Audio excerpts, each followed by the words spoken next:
hulle paas is vanoggend oorlede. Dit lyk maar as dit maar kanker was en net nie vir alles wat in die einde net baie swaar gegaan het. So hy het swaar gekry, so ek dink dit is vir hom waarskynlik definitief nie waarskynlik nie, maar definitief uitkoms.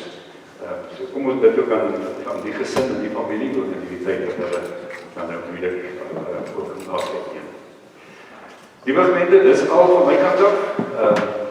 Kom ons begin volgens die erediens, kom ons raak stil dat ons ook die Here se stem kan oorvolg.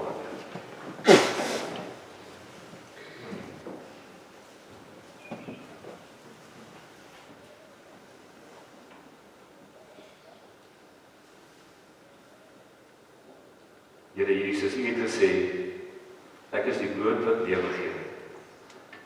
Voed ons dan vanoggend sodat ons nooit weer honger en dors sal kry nie. U het gesê, ek is die lig vir die wêreld.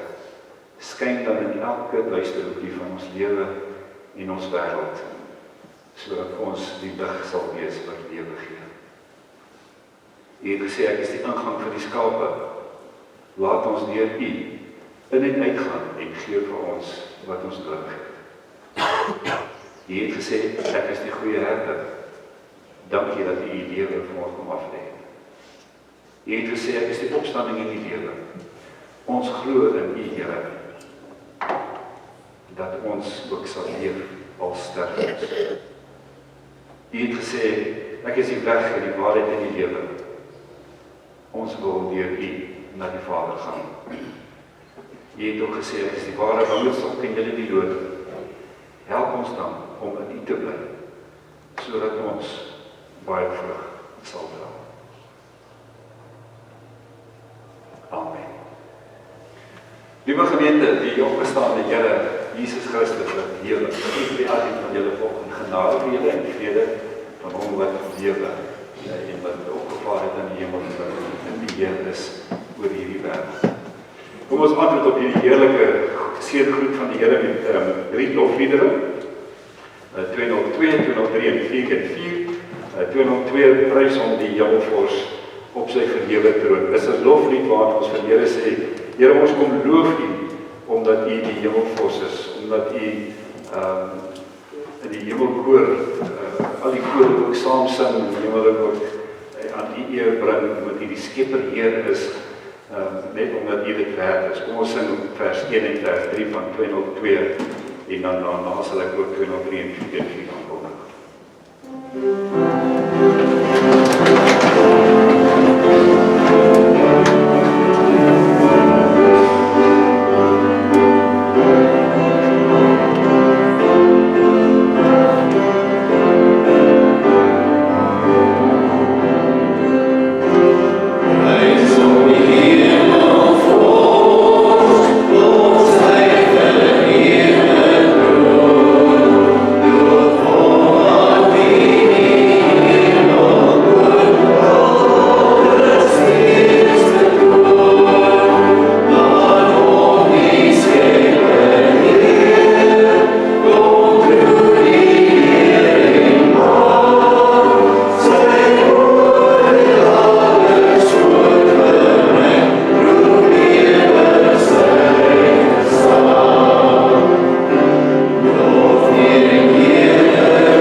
Ons sing daarvan vers 2, 3 en 4, loof hom wat met groot genade ons deur eeue heen behou, en soos 'n Vader sal vir kinders sorg hy vir ons, en ook ook dan die 4 vers. Ons is maar soos veld en blomme, maar hy is altyd besig om vir ons ook vast te hou in sy liefde. Kom ons sing ook daarvan vers 2, 3 en 4.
Van Jesus Christus. So kom ons sing dit in hierdie tyd waar ons die opstanding vier, vers 1 en 2 van 4 en 4.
Al die kinders, kan weer nader toe staan asseblief.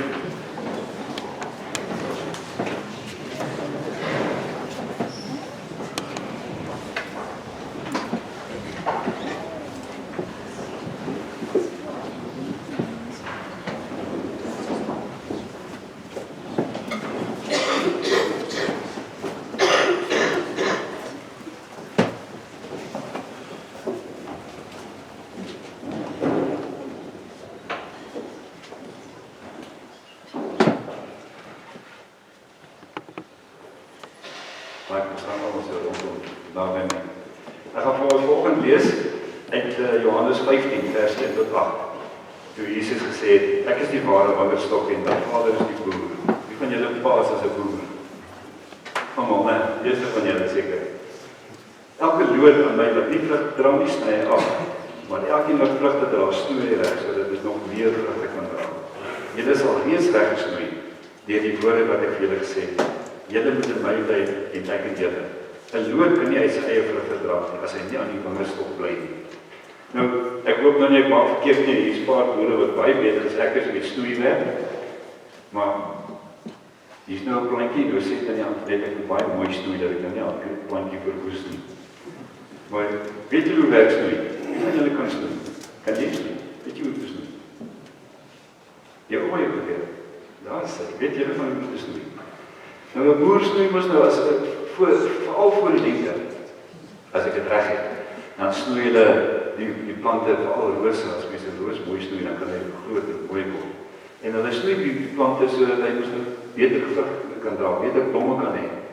So as ons hom nou daar snoei, dan dink julle daar gaan blommetjies uitkom uit daai dingetjie. Hoekom nie?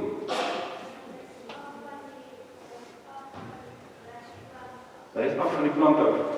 Gaan hy daar so bly of gaan hy sy kleur behou of gaan hy is nog gebeur? Breiner raak en hy gaan uiteindelik dood, né? Want hy is nie gekoppel aan die tak nie, aan die lood, aan die wingerd, aan die stok nie.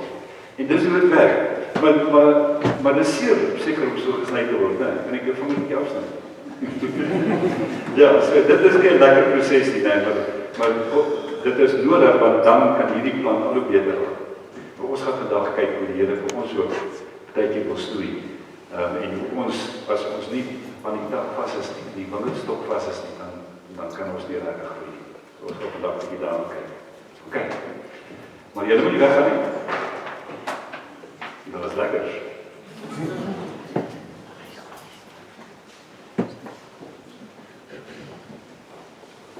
Ek het vandag 'n mooi pak, né?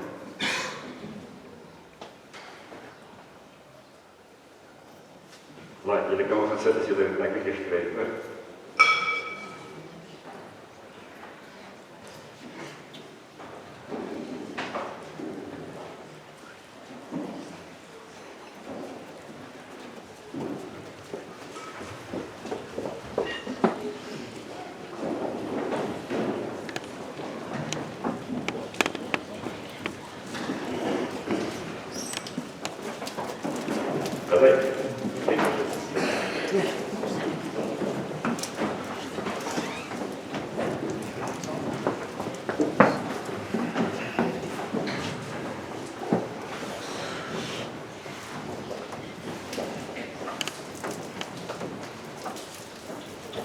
Lees verder oor mensheid Johannes 15, soos julle nou so 'n gedeelte daarvan gehoor het al reeds.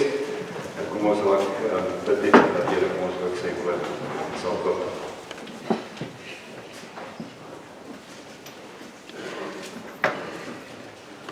Here baie dankie vir die woord wat U vir ons gegee het.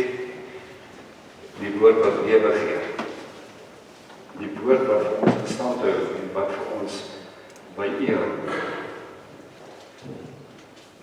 Ons bid Here dat U deur die Gees die woord in ons kragte sal werk. Ons bid dat U die lof in ons sal wakker maak, dat ons ook wanneer ons die woord lees, verwonderd sal staan voor die grootheid, die almag en kennis en wysheid, die misterie van God. U wat die Vader is, wat die Broer is, wat die Seun gestuur het om vir ons die lewe te kom gee. En daarom, Here, wanneer ons ook nou vanoggend bid, dan val ons eintlik ook stilweg voor U voete neer. En soos ons in ons lofliedere ook gesing het, wil ons vir U kom sê, halleluja, ons loof U, Here, want U is ons Vader.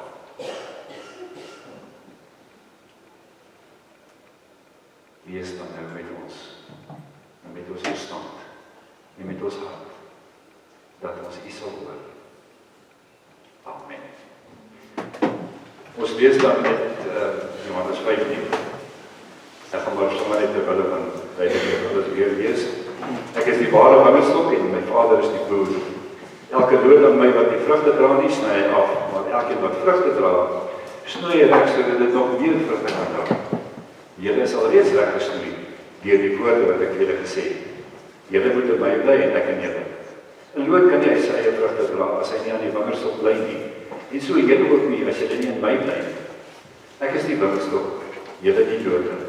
Wie in my bly en ek in hom dra baie vrugte, want sonder my kan julle niks doen nie. As iemand nie in my bly nie, word hy weggegooi, soos 'n loot en hy verdroog. Die mense maak sulke lote bymekaar en gooi dit in die vuur en dit verbrand. As julle in my bly en my woorde in julle, vra dan net wat julle wil en julle sal dit kry. My Vader word juis daardeur verheerlik dat julle baie vrugte dra en my disippels is. Ons lees dit so ver. Maar net veral op vers 5. Waar Jesus dan nou sê, sonder my kan julle niks doen nie. Nou liewe gemeente, dit bly vir my altyd my huisbesoek en as ek met mense gesels, bly vir my interessant hoe ons almal eintlik sukkel om te verstaan waar ons dade en die vrugte wat ons moet dra inpas by ons geloofslewe. En hoe dit in die praktyk moet lyk. Wat presies beteken dit as ons mekaar sê ons moet vrug dra? Elke keer in gesprekke wat ek met mense praat in Bybelstudies, dan hoor ek hierdie selfde ding. As ons oor die genade verhaal praat, dan hoor ek mense sê, ja, maar doen nie onthou, ons moet nog A, B en C doen. Of ons moet nog dit en dat doen. Dis asof ons net nie kan wegkom van hierdie fokus op die doen nie. Ons moet tog net nie vergeet dat as ek 'n Christen is, dan moet ek 'n klomp goed gaan doen of nie doen. Hierdie dade, hierdie goeie dade wat aan ons geloof gekoppel is sukkel ons om van weg te kom. Dat wat ons moet doen belangrik is verseker so. Dit maak baie beslis saak. En dit is waar ook. Maar wat vir my interessant is dat dit baie maal die klem kry. Dat dit alles waarop ons fokus. Dat ons vergeet van die genade, maar dat ons fokus op hierdie doen, op dit wat ons moet doen. En as ek kyk na hoe baie die opdrag om lief te hê die Bybel voorkom, dan sou 'n mens amper dink dat 'n mens dit die meeste moet hoor, in plaas van wat ons moet doen.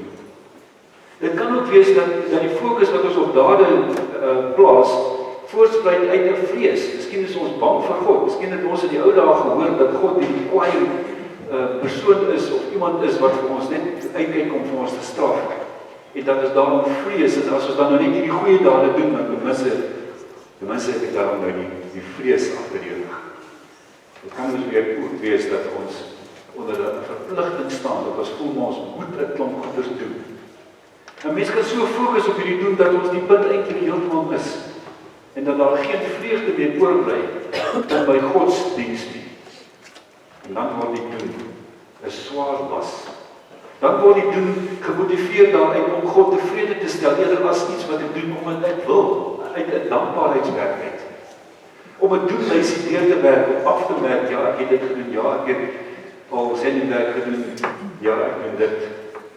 En dan doen ons dit nie meer uit dankbaarheid nie. En eintlik is dit mos nou maar waar dit hoort, is dit nie? My dade, my antwoord op die genade is om te gaan leef uit dankbaarheid. En dit is dus moontlik dat die regte ding doen sonder my naaste sonder liefde kan plaasvind. Dis ongelukkig baie moontlik. En dis natuurlik glad nie die bedoeling van God gewees dat dit so moes wees nie. Die Torah, wat die eerste 5 boeke van die Bybel wat dit is, was riglyne wat God aan die volk gegee het vir 'n lewe in die teenwoordigheid van God en in die teenwoordigheid van mekaar as volk van God. Hier kom hierdie volk uit Egipte uit. En God sê, hier is julle land. Julle moet in hierdie land gaan bly. En julle moet op so 'n manier leef dat die omringende volke kan sien, ek is die ware God van onder al hierdie gode. So daar's 'n lewe as volk van God tussen ander volkere en tussen ander volkere met ander gode. 'n Lewe waar Israel 'n positiewe invloed op hierdie ander volkere moes gehad het. Die ander volkere moes eintlik na Sion toe stroom. En in Jerusalem moes hulle die vreugde en die ware lewe opvind het. Daar moes hulle die plek vind van vrede en van shalom. En daarom was die Torah nie bedoel gewees om 'n afmerklysie te wees van wat ons moet doen en wat ons nie moet doen nie. Maar iets wat vanuit 'n verhouding met God geleef moes word. Iets wat 'n uitvloeisel moes gewees het van 'n liefdevolle verhouding met God. Dis eintlik wat die verbond beteken. Dat God gesê het, ek wil God wees. En uit hierdie verbondsverhouding is ek vir jou lief, wil ek graag hê jy moet jou liefde bewys, nie bewys nie. Jy moet vir my lief wees en so gaan leef volgens die Torah in die wêreld. In die teenwoordigheid van God moes hierdie verhouding tussen Israel en God as 'n verbondsverhouding gegroei het. 'n Mens kan amper sê die Torah was 'n grondwet gewees vir die nuwe volk van God in hulle nuwe land. En daarom is die Torah nie vir Abraham gegee of vir Isak of vir Jakob nie. Want toe was dit nog nie ter sprake nie, toe is dit nog nie in hulle land gewees nie. Maar is aan Moses gegee op pad na die beloofde land toe. Julle gaan nou in 'n nuwe land in. Hier is vir julle die grondwet, die riglyne waarvolgens julle kan doen. Fokus was dus nie op die dade nie op wat hulle moet doen nie, maar op wie hulle moet wees, op wie hulle is. Hulle is die verbondsvolk van God en nie op hulle dade nie. God het met hulle in 'n verbondsverhouding getree. Dis wat hulle moes gaan uitleef. En dieselfde fokus sien ons ook in die profeteboeke. Die profete kritiseer gereeld die konings in Israel, nie oor die goed wat hulle gedoen of nie gedoen het nie, maar oor hulle nie die liefde, die verhouding, die intimiteit met God nagestreef het nie, omdat hulle nie reg en geregtigheid laat geskied het. Interessant is, nergens sê die profeteboeke, julle het gelieg vir mekaar nie, of julle het mekaar so goed begeer nie. Gereeld sê die profeteboeke, ek het dit nie julle, dat julle nie reg laat geskied het nie, dat julle nie geregtigheid laat geld het nie. Oor hulle nie die bedoeling, die gees van die wet, die gees van wat God bedoel het daarmee, verstaan het nie. Om ons nie mekaar lief het nie, en nie God se vaderhart van liefde verstaan het nie. Om die waarheid sê, hulle was eintlik uitstekend in die nakoming van die letter van die wet. Hulle was baie goed daarmee, baie beter wat ons ook kan droom om dit te wees. In die doen van hierdie klompie dinge wat hulle moet doen en nie moet doen nie. Hulle het ons selfs vir jou gesê, hoeveel tree jy op 'n Sabbatdag moet loop voordat dit 'n sonde word. Hulle was uitstekend. En die fyn en noukeurige wees is presies wat jy kan doen en wat jy nie kan doen nie. Maar in dit alles het hulle geweet dat hulle die bedoeling, die gees van die wet van God gemis. En dis die bedoeling van die wet. Dis 'n lewe in die teenwoordigheid van God. En ook in Jesus se gesprekke met die Fariseërs kan 'n mens dit hoor, dat hy dit ook daar dit met hulle aanvat. Dat hy ook vir hulle sê, dis waarteen ek dit met julle het. Julle kom die wet presies na, uitstekend. Maar die redigingsgebruike en die hande was en die manier hoe julle die dinge doen, dit is sonder fout. Maar julle die hart verloor, die hart van God het julle verloor. Julle die punt gemis van waar dit eintlik gegaan het. Hulle het 'n swaar las op mense se skouers gesit. Soveel so dat Jesus op 'n stadium vir die volk moes sê, kom na my toe. En kom nie my juk op julle, my las is lig. Kom na my toe. Jesus het hulle kom vrymaak van hierdie wettiese, koue, verhoudinglose nakoming van reëls. In plaas van wat dit moes gewees het, 'n lewe in die teenwoordigheid van 'n verbondsgod wat vir ons oneindig lief het. 'n Lewe waarin die hart van God sigbaar is en waarin die dade, die doen, 'n uitvloeisel is van die verhouding, van die liefde. Dit is wat die fokus op dade doen. Dit neem die vreugde weg. Dit neem die lekkerte weg van om in 'n verhouding te leef met iemand. Ons kan dit ook in ons huwelike sien. As ek fokus op die dade wat ek nie moet doen en moet doen, dan is daar nie meer vreugde nie. Dan is daar 'n machtsstryd tussen my en my vrou. Maar as ek vanuit die verhouding leef, dan word dit 'n vreugde om te doen en nie te doen wat die ander een van hou nie. Dan is dit 'n uitvloeisel van die liefde en nie 'n afmerklysie van wat ek moet nakom nie. 'n dooie las wat op my skouers is. En dis wat die fokus doen. Dit geskied sonder 'n verhouding. En dit kan, soos ek nou gesê het, sonder liefde gebeur. Dit kan 'n valse gerusstelling ook by ons bring, wat ons laat dink dat ons alles reg doen en alles is perfek. Maar dat daar geen dankbaarheid eintlik in ons aanwesig is nie. En dis ongelukkig wat by die Jode oorgekom het. En dit is ook selfs 'n gevaar wat na ons kan kom. En as ons hier eers hierdie paadjie begin loop het, om te begin fokus op die doen, op wat ek moet doen, dan is dit nie gou nie, dan verdwyn die vreugde, dan verdwyn die liefde, dan verdwyn die ware dankbaarheid, en dan verdwyn ook die intieme verhouding, waarbinne dade dan uitvloeisel moes gewees het. En dan raak die doen, die vrug dra, iets wat ons op ons eie probeer doen. En as ons uit ons eie probeer, dan vang ons onsself gereeld, dat ons dit nie eintlik reg kry nie. Ek weet nie of julle al dieselfde ervaring gehad het nie, ek het dit al gehad, dat ek probeer om die regte ding te doen, en môre kom ek agter ek het weer nie reg gekry nie, oormôre probeer ek nog harder, en daai volgende aand moet ek alweer bely dat ek dit nie reg gekry nie, net om die volgende dag nog harder te probeer. En uiteindelik is dit amper soos 'n maalkok, waar ek al hoe meer neerslagtig raak, en al hoe moeiliker raak, want ek kry nie hierdie ding reg, om te doen wat ek dink die Here my vra nie. En dis wat gebeur as ons fokus op die dade, en vergeet dat dit uit 'n verhouding met God uitgebeur. En toe ek in my eie lewe my verhouding met God herstel, toe vloei dit. Toe konsentreer ek eers meer op nie. En toe kom ek later agter my, dit het hier tussen reg gekom. Maar net op weer verander dinge om nie reg te kom nie, nee, want so is ons mos nou maar van nature bly ons sondaars. Maar as jy fokus op die dade, dan sit jy die draaikolk van ek kry dit nie reg nie, ek gaan harder probeer, ek kry dit nie reg nie, ek probeer harder, en dit word 'n dooie, vreugdelose ding buite die verhouding van God. En wanneer ons die eerste verhouding regmaak, dan verander dit. Dan verander die dooie siektes en die eindelose gesukkel in 'n lewe as Christen, waar daar uiteindelik nie meer vreugde is nie. En dit gee vir ons baie keer hierdie valse Christene, dat ons dink dat ons die regte ding gedoen het. En hierdie beeld van vanoggend, wat Jesus vir sy disippels hier in Johannes 15 vertel, dis terloops die laaste van die ek is uitsprake, wat Jesus vir hulle gesê het. En in hierdie beeld kom Jesus en wys vir ons weer, is amper asof ons net weer wil terugbring en sê, kom terug na my toe, na die intieme verhouding met God. En dis waar dit hoort. Want om vrug te dra, lê in 'n verhouding met Jesus. Die beeld van God se volk as 'n wingerd sou vir die disippels baie bekend gewees het.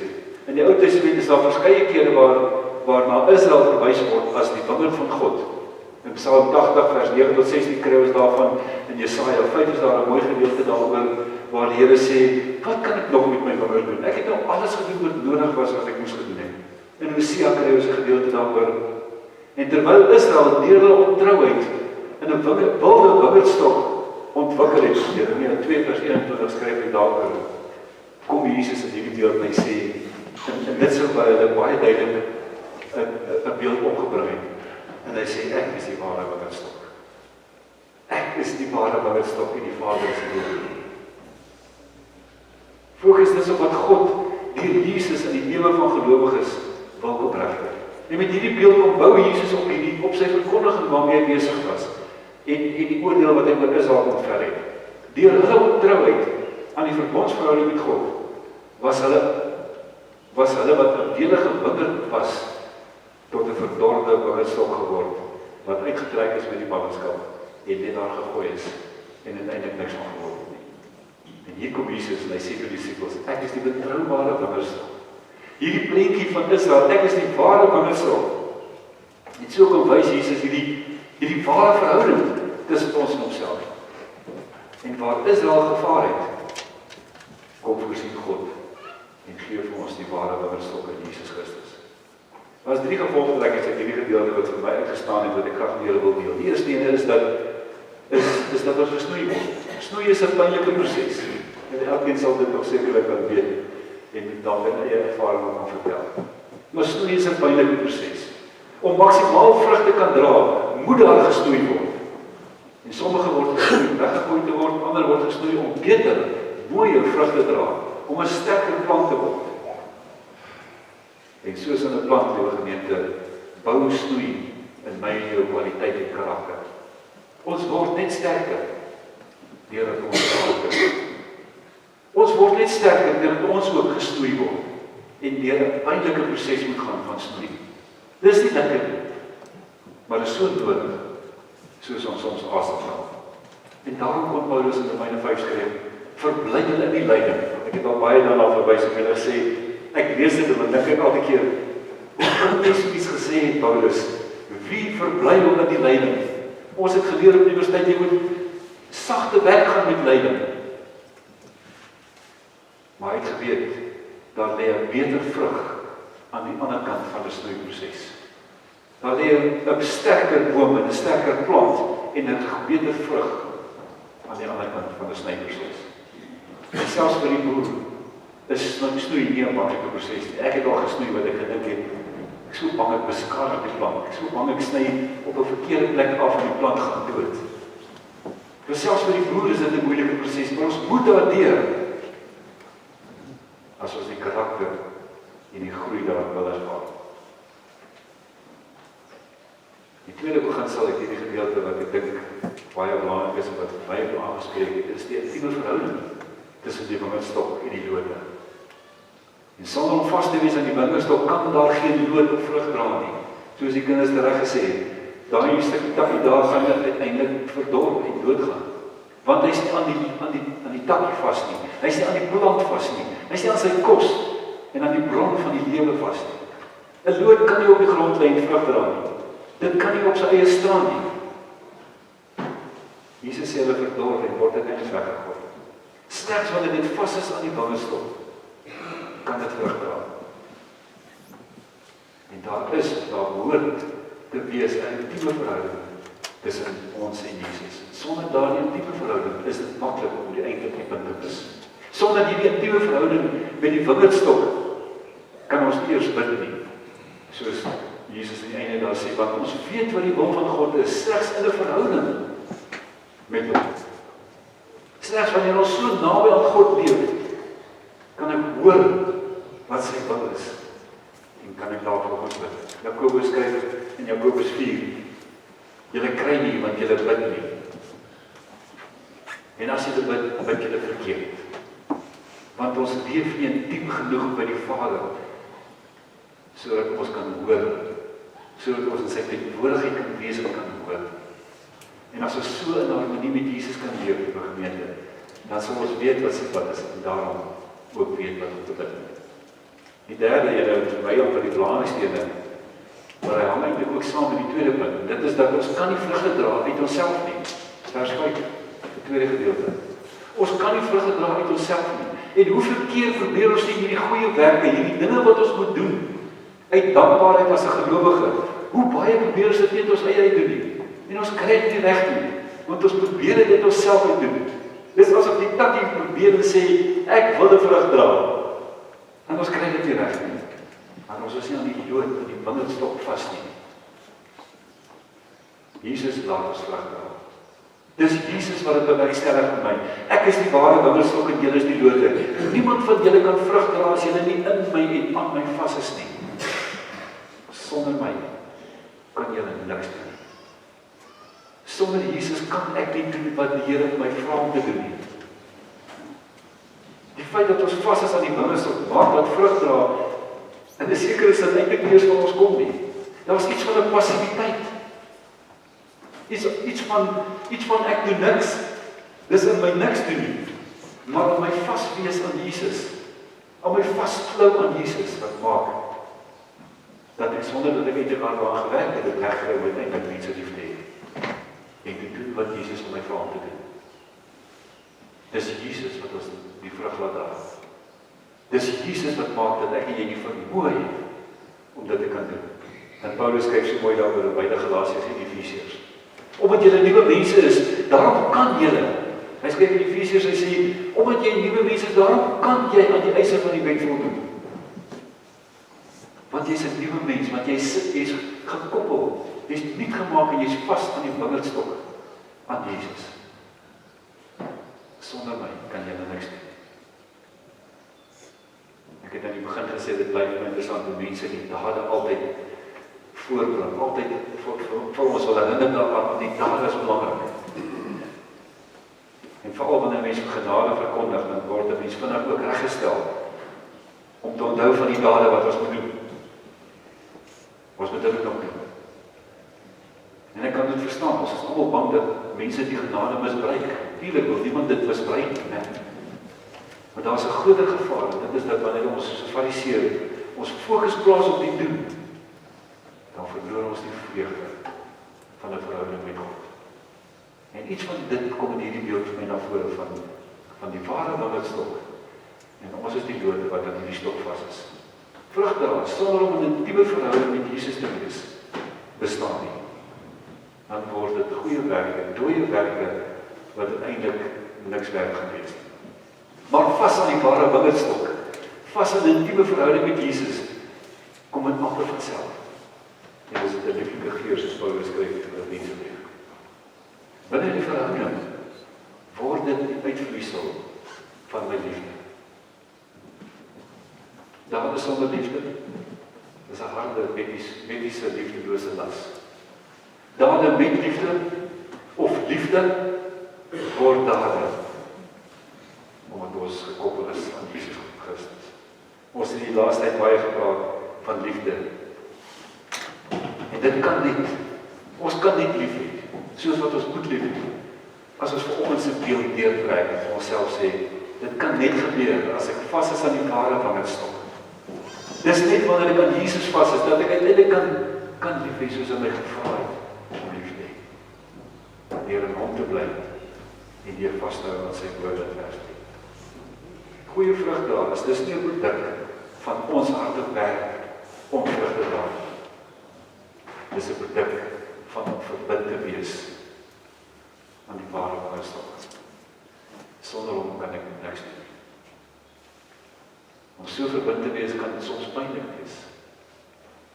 Maar die resultaat sal wees tot eer van God. Die resultaat sal wees dat ek ook 'n vrug sal wees wat uiteindelik die wêreld ook kan verander. En ons liefde sê Jesus sal ons gebied. Amen.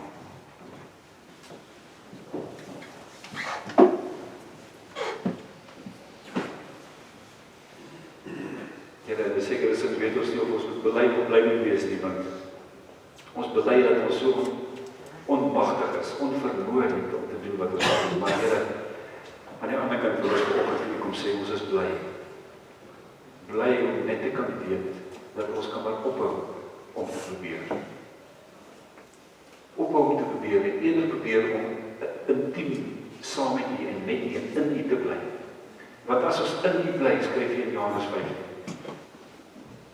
dan kan ons doen wat ons altyd so hoor ons moet doen. Dan kan ons lief hê soos wat U ons geleer het. So Here, eintlik moet ons maar net weer in aanbidding voor U val en vir U sê, ons loof U en ons prys want U het alles gedoen. U het nie net ons kom vergewe nie, U het dit selfs vir ons kom moontlik maak om te kom leef op so 'n manier dat U naam verheerlik kan word. En dat het eintlik net gebeur in 'n intieme verhouding met U. Daarom Here, help ons vandag, hierdie week, om te fokus op ons verhouding met U. Om nie te probeer leef los van die wingerdstok af nie. Om nie te kyk of ons dit tog wel kan regkry so op ons eie nie. Ons gaan nie.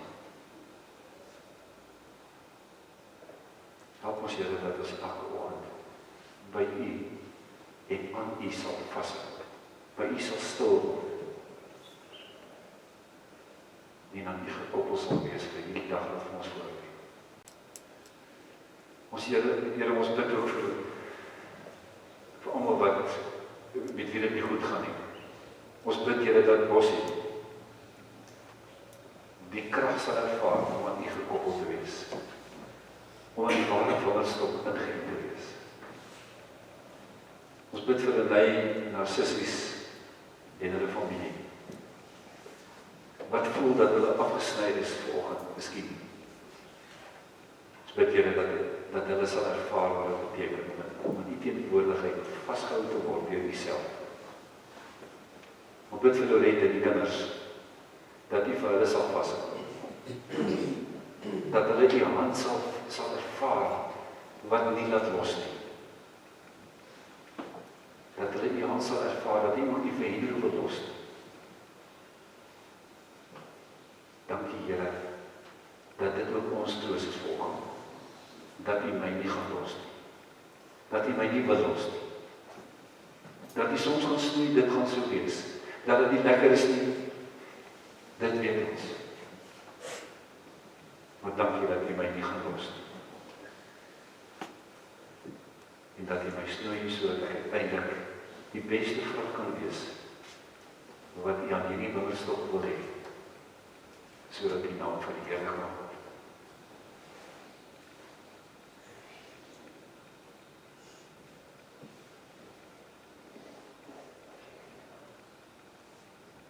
Amen. Dit nou geleentheid om hierdie wonderlike stil woord om vir die Here dankie te sê oor. Dis hy liefde wat ons vas is aan die woord. Die wingerdstok ons is bloed.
Liewe gemeente, is vanoggend die boek 2:6-9 vers 1-2.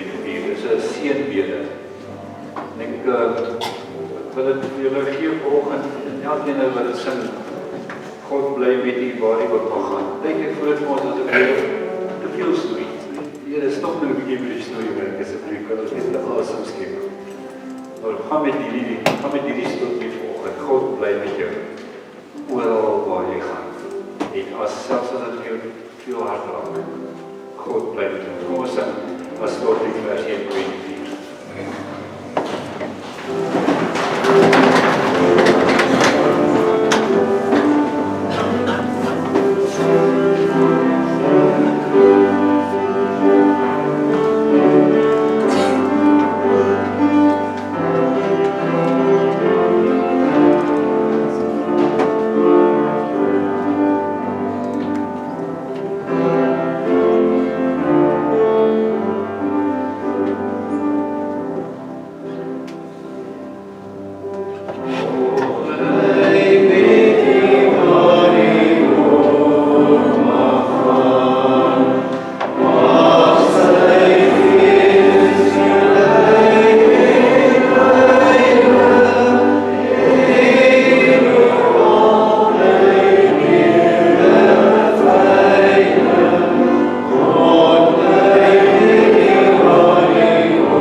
sy Heilige Gees sal met julle elkeen wees en bly. God bly met jou, waar jy ook al mag gaan.